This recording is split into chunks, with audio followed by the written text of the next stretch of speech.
La conspiración de los iluminados. ¿Somos los conejillos de indias de un destino planificado? Tal cabría desprender de una correspondencia que se conserva en la biblioteca del Museo Británico en Londres. Se trata de las cartas cruzadas en el siglo pasado entre Albert Pike y Giuseppe Mazzini, dos cualificados miembros de la cúpula masónica y satánica de los Iluminados. En ellas se diseñaron las tres grandes guerras mundiales. Así, en carta dirigida a Mazzini con fecha del 15 de agosto de 1871, hace más de un siglo, Pike le comunica que la Primera Guerra Mundial se debía generar para permitir a los Iluminados derrocar el poder de los zares en Rusia, y transformar este país en la fortaleza del comunismo ateo. Las divergencias provocadas por los agentes de los Iluminados entre los imperios británico y alemán, y también la lucha entre el pangermanismo, movimiento ideológico y político partidario de la unificación de todos los pueblos de origen germano como lo es Alemania exceptuando la independencia austriaca, y el paneslavismo, movimiento político y cultural, nacido de un movimiento nacionalista, cuyo objetivo fue la unión cultural, religiosa y política de los países eslavos de Europa en una sola institución política, se debían aprovechar para fomentar esta guerra. Una vez concluida, se debía edificar el comunismo y utilizarlo para destruir otros gobiernos y debilitar a las religiones. La Segunda Guerra Mundial debía fomentarse aprovechando las diferencias entre fascistas y sionistas políticos. La lucha debía iniciarse para destruir el nazismo e incrementar el sionismo político, con tal de permitir el establecimiento del Estado soberano de Israel en Palestina. Durante la Segunda Guerra Mundial se debía edificar una internacional comunista lo suficientemente robusta como para equipararse a todo el conjunto cristiano. En este punto se la debía de contener y mantener, para el día en que se la necesitase para el cataclismo social final. El objetivo de estas dos guerras diseñadas en el siglo pasado se ha conseguido. Queda por ver la Tercera Guerra Mundial. ¿Está ya planificada la Tercera Guerra Mundial? La Tercera Guerra Mundial se debe de fomentar aprovechando las diferencias promovidas por los agentes de los Iluminados entre el sionismo político y los dirigentes del mundo musulmán. La guerra debe de orientarse de forma tal que el Islam y el sionismo político se destruyan mutuamente, mientras que otras naciones se verán obligadas a entrar en la lucha, hasta el punto de agotarse física, mental, espiritual y económicamente. Albert Pike le escribió a Giuseppe Mazzini el 15 de agosto de 1871 que, al final de la Tercera Guerra Mundial, quienes pretenden la completa dominación mundial provocarán el mayor cataclismo social jamás conocido en el mundo. Un invisible gobierno mundial. La sangre superior de los 13 Illuminati y su poder mental. Desandemos este sendero. La Comisión Trilateral es una agrupación de personas privadas de las altas finanzas, del mundo de los negocios y de la política, procedentes de Norteamérica, Europa Occidental y Japón, que brinda a la élite procedente de la masonería de las distintas orientaciones unas posibilidades de encuentro, con vistas a una colaboración secreta que abarca todo el mundo. El objetivo ideológico de la Comisión Trilateral es el mismo que el del Council for Foreign Relations, Consejo para Relaciones Exteriores, fundado en 1921 por el banquero norteamericano Morgan, y conocido también como el Gobierno Invisible. Lo que es menos conocido de la Trilateral es el hecho de que responde por igual del poder del ocultismo, del poder de la brujería y del poder del supuesto mal, y estos responden a su vez de las drogas, de la música rock y de la política. El sector político entronca con los Iluminados, que son altos grados de la masonería. La brujería comprende la magia negra y la blanca. A esta última se suma un determinado número de grupos masónicos. Hay escasamente unas 100 organizaciones que pertenecen al mundo de la masonería. Se explica por esta trama secreta de planificación del destino de la humanidad, el que Karl Marx escribiera sus obras londinenses por encargo de Nathan Rothschild, cuyo apellido significa escudo o protector de los rojos. Los cheques con los que le pagó pueden verse en el Museo Británico. Marx participó en la fundación de la Primera Internacional en 1864. Se derrumbó porque los anarquistas querían anarquía, y la querían de inmediato. La Segunda y la Tercera Internacional, que en sus transformaciones dieron lugar por un lado a la Internacional Socialista y por el otro al Comintern y al Cominform, no son otra cosa que la confirmación de los Iluminados, que hicieron con la Revolución Francesa y con Napoleón el primer intento de gobierno mundial. Quien hable de casualidades, es que no ha entendido todavía el juego que se llevan con todos nosotros. Objetivo: el nuevo orden mundial. La idea del judío alemán Adam Weishaupt, a quien veremos más adelante en este artículo, que fundó la cúpula de los Iluminados el 1 de mayo de 1776, era el camino a través de la anarquía, el que su fundación tuviese lugar el día siguiente de la noche de Walpurgis, y el hecho de que este día fuera consagrado mundialmente festivo, el Día del Trabajo, aclara todavía más la estrecha relación que existe. El hecho que además el sello de los Iluminados aparezca con la fecha de 1776 en el dólar americano, asombra a aquellos que no saben que Washington fue tan masón como su rival Jefferson. Si hablamos del poder efectivo, debemos mencionar a los Rockefeller y más importantes aún a los Rothschild. En sucesión ascendente siguen los Bilderberger, un club formado en mayo de 1954 e integrado por los 500 hombres y organizaciones más ricas e influyentes del mundo, que se propone la instauración del nuevo orden mundial. Más arriba está el Consejo de los 33, los 33 más altos masones iniciados del mundo. Por encima de ellos, el Gran Consejo de los 13 grandes druidas, por encima de los cuales aún actúa el tribunal y, finalmente, el inmencionable nombre de grado 72 de los cabalistas, que dicho sea de paso también significa iluminado. Para los iluminados Lucifer es Dios, y Jesús es el imitador. De la misma forma que para los cristianos Satanás es el imitador de Jesús. Cuando se apaguen las luces de Newport. El 1 de agosto de 1972, después del aquelarre, es decir el sábado de las brujas, Philip von Rothschild anunció ante el Consejo de los 13 en el Casino Building de San Antonio, la planificación de la historia a partir de 1980. Las indicaciones son muy concretas. Cuando veáis apagarse las luces de New York, sabréis que nuestro objetivo se ha conseguido. Hay que saber interpretar la frase. Elija cada cual, si es que tiene opción a ello, si es este u otro su propio objetivo. Apagón en Nueva York, la señal Illuminati. Acontecimientos de gran envergadura están ocurriendo en el mundo. Podemos enumerar. La más grande oleada de calor de la historia en Europa. El más grande apagón eléctrico de la historia en Norteamérica. La no menos histórica reaparición del barco del experimento Filadelfia. Ciertos indicios apuntan a un nexo común entre estas tres cosas, aparentemente desconectadas. Veamos. Los Illuminati, los Bilderberger, la Comisión Trilateral, son los tentáculos de la criptocracia, el gobierno oculto negativo del planeta. La criptocracia está formada básicamente por los hombres más ricos del mundo. Son unos 2000 aproximadamente, y han venido controlando a los gobiernos durante los 2 últimos siglos. Establecen quiénes han de ser elegidos, cuándo y dónde. Dicen cuándo ha de producirse una guerra, y cuándo no. Controlan el sistema de abastecimiento del planeta, y cuándo ha de producirse una inflación o una deflación. Desde el siglo XVIII, esta gente lo ha dominado todo, con excepción del clima, pero aún este último está bajo la mira de su inhumana ambición. Extraños apagones. El 14 de 2003, un gran apagón de electricidad, el mayor de la historia en Norteamérica, dejó a oscuras a Nueva York y Detroit, en Estados Unidos, y Toronto y Ottawa, en Canadá.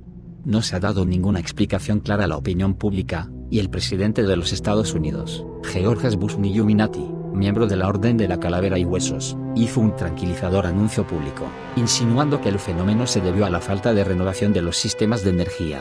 Pero lo cierto es que la criptocracia o gobierno secreto, entre cuyos miembros se encuentran también los grandes dueños de la electricidad, el petróleo y todo el abastecimiento energético del planeta, usa estos apagones como celebración de importantes objetivos cumplidos. Retrocedamos un poco en la historia. El 1 de agosto de 1972, John Todd Collins, grande vida del Consejo Illuminati de los 13, recibió unas cartas selladas, a través de la Embajada de Inglaterra, escrito por Guy Rothschild que, entre otras cosas, decía: hemos encontrado una persona a quien creemos que es el hijo de Lucifer. Creemos que con sus poderes, y nuestro dinero, podemos por fin llevar a cabo nuestros planes. Esa noche, después del aquelarre del Sabbat, Philip von Rothschild anunció ante el Consejo de los 13 en el Casino Building de San Antonio, la planificación de la historia a partir de 1980. Las indicaciones son muy concretas. Cuando veáis apagarse las luces de Nueva York, sabréis que nuestro objetivo se ha conseguido. Conocemos estos hechos, gracias a la posterior conversión de todo al cristianismo. De otro modo, hubiese sido imposible. El 9 de noviembre de 1977, se produjo el anterior gran apagón de Nueva York, que hizo colapsar los sistemas públicos de 8 estados, sin que se diera tampoco una explicación razonable para ello. Podríamos pensar que esta era la gran señal anunciada, pero si nos fijamos bien, la reunión aquella trató acerca de la planificación de la historia a partir de 1980. Lo de 1977 debió de haber sido la celebración de un logro previo importante, pero no del cumplimiento del objetivo final, que tiene directa relación con la creación de un gobierno mundial, nuevo orden mundial, bajo la autoridad del hijo de Lucifer, el anticristo, necesariamente, pues, debía esperarse un nuevo apagón a partir de 1980, cosa que nunca ocurrió, hasta ahora. Como dato adicional, diremos que esta tenebrosa forma de celebrar los logros de la criptocracia en su persecución del gobierno mundial, se han repetido en un país tras otro. Por ejemplo, cuando en abril de 1995, vino a Chile George Bush padre un Illuminati, al igual que su hijo, traído por la empresa de telecomunicaciones VTR, un increíble corte de luz afectó a la mitad de las regiones del país, incluyendo la capital. Literalmente, medio Chile quedó a oscuras. El hecho, como de costumbre, jamás fue explicado racionalmente. Si recordamos, además, que el día del apagón en Chile coincidió con la inauguración de la tarjeta de débito, o dinero digital en el país, un importante paso hacia el nuevo orden económico, donde nadie podrá comprar ni vender es a través del código 666, implantado en un microchip bajo la piel, en el dorso de la mano derecha o en la frente, como planea la criptocracia. Nos daremos cuenta que motivos para celebrar tenían de sobra el proyecto Filadelfia. Pero esto no es todo. El apagón en Nueva York y otras ciudades de Norteamérica se produce apenas 2 días después de la apertura del ciclo 4 del portal de Filadelfia. ¿De qué estamos hablando? Entre 1900 y 1930, los zeta reticulianos, extraterrestres macrocéfalos de grandes cabezas y piel gris, establecieron contacto con la criptocracia en algún punto del planeta. El proyecto Filadelfia de 1943 se hizo con información tecnológica recabada de los zeta. Nikola Tesla, un físico que fue el primer director del experimento Filadelfia, manifestó que había recibido información de los extraterrestres, aunque nadie le creyó en su momento. El proyecto Filadelfia, conocido oficialmente como Proyecto Arco Iris, fue un experimento militar de máximo secreto con el que se intentó volver invisible un acorazado. En principio, hacer invisible un acorazado no resulta muy difícil. Todo lo que hay que hacer es llevarlo al siguiente supertono dimensional, y se convertirá en invisible para todos los que se encuentren en este nivel dimensional. La tecnología necesaria para llevar a cabo el experimento llegó de los zeta. Estados Unidos necesitaba un sistema de invisibilidad para ganar la guerra, pero ellos tenían razones muy diferentes para proporcionarnos esa tecnología. El 20 de julio de 1943 tuvo lugar un primer experimento en que el barco desapareció durante 20 minutos, provocando notables problemas físicos y psíquicos a la tripulación. A pesar de estas dificultades, las investigaciones prosiguieron. El 12 de agosto de ese mismo año se realizó una nueva prueba en la que el buque permaneció invisible al radar durante 67 segundos, para después desaparecer súbitamente en medio de un flash azulado. Los científicos que trabajaban en el proyecto trataban de que el acorazado se hiciera solamente invisible al radar. Pero el experimento estalló entre 2 dimensiones. Tardó más de 3 horas en volver, pero entonces todo había cambiado. La mayoría de la tripulación había desaparecido para siempre, otros estaban muertos, algunos estaban literalmente incrustados en la estructura del buque, algunos estaban ardiendo, y otros sufrían repetidos procesos de materialización y desmaterialización. Los supervivientes habían enloquecido y se encontraban en un comprensible estado de desorientación. 2 de los marineros del acorazado saltaron al agua en pleno experimento, pensando que podrían alejarse de todo aquello nadando, pero cuando llegaron a tierra se encontraron con que, lejos de estar en el puerto de Filadelfia, se hallaban en Montauk, y en el año de 1983 Long Island. La explicación de lo sucedido es que en esta última fecha se había llevado a cabo un experimento similar, denominado Proyecto Montauk, y que estaba en conexión con el Proyecto Filadelfia de 1943. Los 2 marineros eran hermanos, y se llamaban Duncan y Edward Cameron. Ambos experimentos se habían llevado a cabo el 12 de agosto de los años citados. Sucede que hay 4 biocampos planetarios, y los 4 surgen cada 20 años, justamente el 12 de agosto 1943, 1963, 1983, 2003, etc. Esto genera un brote de las energías magnéticas en esas fechas, que sirvió para unir los 2 experimentos. Las energías fueron suficientes para crear un campo de hiperespacio que absorbió al acorazado durante el experimento de 1943. Los científicos que trabajaban en el proyecto Montauk desarrollaron la tecnología necesaria para desplazarse con facilidad en el tiempo, y de hecho lo hicieron a una decena de tiempos diferentes, algunos tan lejanos en el futuro como el año 3543, y otros tan cercanos como 1997 en el estado de Maine, y, el 12 de agosto de 2003. Sabemos esto, gracias a los testimonios de Alfred Bielek, Duncan Cameron, Preston Nichols, y una gran cantidad de implicados, que a mediados de los 80, comenzaron a recobrar súbitamente la memoria borrada acerca de tales hechos. Famoso es, por ejemplo, el libro El experimento Filadelfia y otras conspiraciones o VNI, de Alfred Bielek y Brad Steiger, solo disponible en inglés, en el que narra en detalle esta alucinante historia. ARP, el arpa de la muerte. La oleada de calor que existe en Europa en los precisos momentos en que ocurren estas cosas, además, da pie para sospechar la presencia de un tercer factor en esta ecuación ARP. El programa ARP, junto con otros programas de armamento, constituyen un proyecto coordinado que aparece con la administración Bush. Los antecedentes de esto se remontan a los años 60, pero es ahora cuando se han retomado, reunido y dotado de fondos. Estos proyectos están encaminados a mejorar y modernizar la industria de armamento estadounidense e introducen elementos desconocidos hasta el momento, como el disparo de radiación electromagnética. En la base Galón, Alaska, se ubica el programa de investigación Aurora Activa de Alta Frecuencia, o ARPS según sus siglas en inglés. Un conjunto de antenas emisoras de ondas y un transmisor de potencia se encargan de enviar ondas de alta y baja frecuencia a la ionosfera. Esta capa de la atmósfera actúa como un espejo, devolviéndolas a la superficie terrestre convertidas en las ondas de más baja frecuencia del espectro electromagnético. Con este sistema se pueden emitir comunicaciones más allá del horizonte sin necesidad de recurrir a los satélites, mejorar las comunicaciones con los submarinos ya que las ondas de baja frecuencia se transmiten fácilmente en el agua, hacer prospecciones petrolíferas o de yacimientos minerales, o detectar aviones o misiles que vuelen bajo. Esto corresponde a la versión oficial emitida por la Marina y el SAF Fuerza Aérea de Estados Unidos, responsables directos del proyecto, que afirman que no hay nada más detrás. No obstante, las posibles utilizaciones, según los analistas especializados, van desde la interrupción de todas las comunicaciones, hasta la alteración del clima. Esta última posibilidad es especialmente inquietante. Daría origen a la producción voluntaria de tormentas, sequías y huracanes para arruinar un país. El funcionamiento de los calentadores ionosféricos que utiliza el programa ARP puede compararse con el de un gran horno microondas. Al disparar a zonas bajas se produciría un calentamiento local de la baja atmósfera, haciendo que el agua contenida en todos los seres vivos expuestos se caliente, provocándoles la muerte. Para muchos científicos, las pruebas de la ARP serían responsables del cambio climático de la corriente marítima del Niño, el aumento de aerolitos por desgaste de la atmósfera, o incluso la ola de calor que hizo subir la temperatura en Melilla, España, de 20 a 40 grados Celsius en 5 minutos. Más estremecedor aún es constatar un dato evidente: el efecto que una emisión de ondas de baja frecuencia tiene en el cerebro.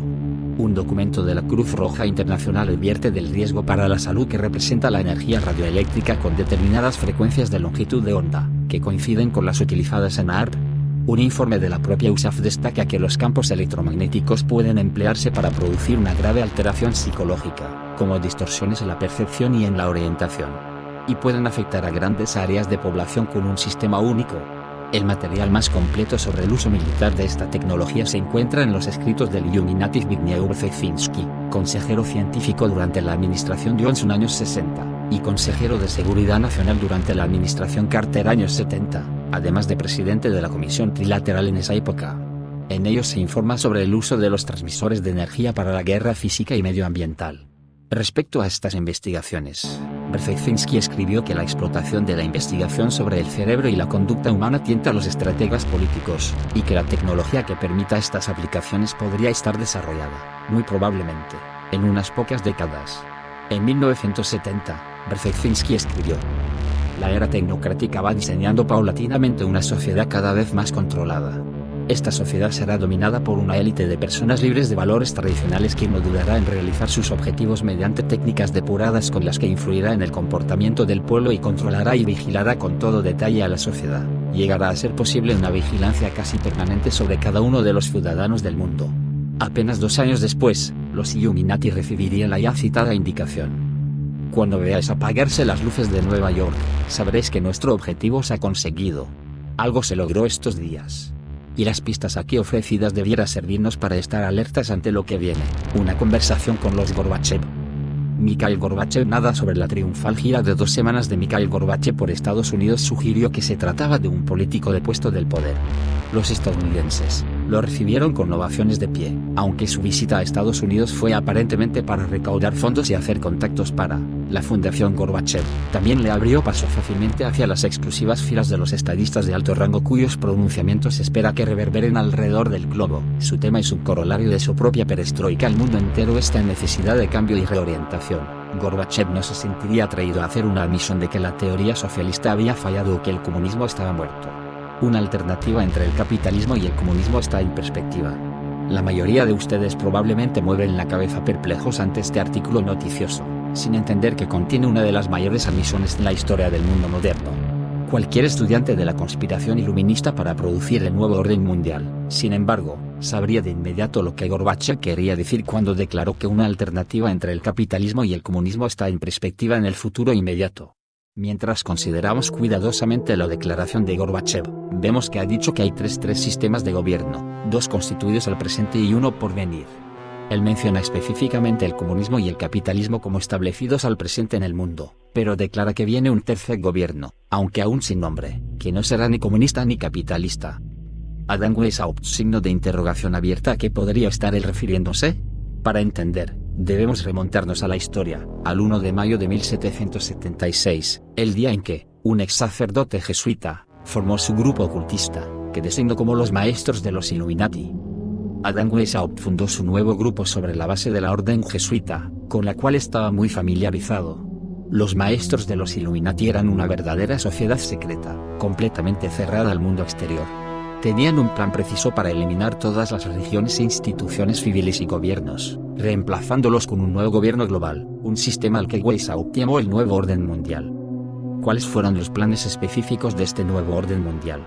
Nesta Webster, al escribir en su libro, World Revolution, Revolución Mundial, hizo una lista de las siguientes seis metas.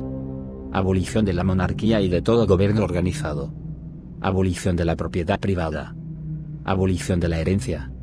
Abolición del patriotismo. Abolición de la familia y del matrimonio y de toda la moralidad, y la institución de la educación comunal de los niños. Educación comunal de los niños se refiere a la educación pública administrada por el Estado. Abolición de toda religión. Para lograr este plan, Weishaupt entendió que necesitaba poder sobrenatural, si iba a destruir con éxito la civilización occidental, que era religiosamente cristiana. Por tanto, Weishaupt estableció sus Maestros de los Illuminati con una base ocultista. Weishaupt creó un símbolo para su organización, un ojo que todo lo ve en la cumbre de una pirámide, dentro de un círculo. Weishaupt creó un símbolo para su organización, un ojo que todo lo ve en la cumbre de una pirámide, dentro de un círculo. En la parte superior del círculo estaban las palabras Annuit Coetus, que en latín significan anunciando el nacimiento de, y en la parte inferior del círculo están las palabras latinas, Novus Ordo Seclorum, que significan Nuevo Orden Mundial. En otras palabras, el símbolo de Weishaupt estaba anunciando el nacimiento del Nuevo Orden Mundial. Si este símbolo suena familiar, debe serlo, porque es el símbolo en el dorso de nuestro billete de $1. En la parte inferior de la pirámide hay numerales romanos, que, cuando se convierten a nuestro sistema numérico, son 1776, así, ya que el dinero norteamericano tiene este símbolo del Nuevo Orden Mundial al dorso. Debemos asumir que nuestro gobierno ha estado comprometido con este nuevo orden mundial desde 1776. Sin duda, lo hemos estado, pero hablaremos más de esto posteriormente. Weishaupt abiforó la total deposición de todos los gobiernos y reemplazarlos con este sistema global. Dirigió su plan contra los gobiernos occidentales de Europa, porque estaban establecidos de acuerdo con principios judeocristianos. Creía firmemente que las naciones de Oriente podían incorporarse fácilmente a este plan, porque sus religiones tenían unas raíces tan fuertes en el misticismo como su religión ocultista. Sin duda, mientras el mundo se prepara para entrar al nuevo orden mundial, vemos una fácil fusión que ocurre entre las naciones de Oriente y los adherentes a la nueva era. El problema, como lo vio Weishaupt, eran las naciones de base cristiana de Europa Occidental y el Nuevo Mundo, que posteriormente se convertiría en Estados Unidos de América. Por tanto, dirigió su plan contra ellas. Weishaupt vio dos enemigos religiosos, el catolicismo romano y el movimiento protestante en ciernes.